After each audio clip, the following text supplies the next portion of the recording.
La France est un grand pays. Nous sommes la 5e économie mondiale, le Brexit ayant fait chuter la Grande-Bretagne d'une place.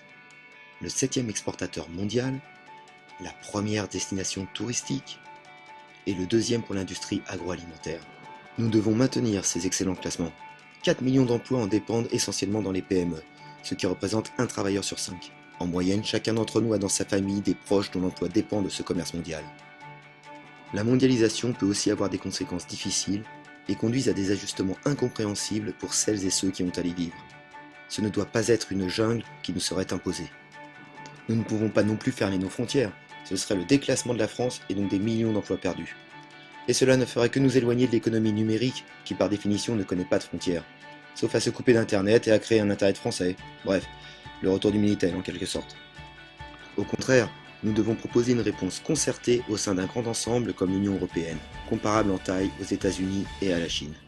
Concrètement, il s'agit de mettre en place un protectionnisme au niveau européen pour se protéger du dumping fiscal et social et harmoniser les taux d'imposition, de repenser la formation des salariés et d'offrir une protection des parcours individuels, de proposer un allègement de charges au bénéfice des salariés représentant 100 € net par mois supplémentaires pour un SMIC, de faciliter l'accueil et l'investissement des entreprises innovantes en France, et de réduire le coût du travail avec la pérennisation du CICE et d'offrir plus de stabilité réglementaire.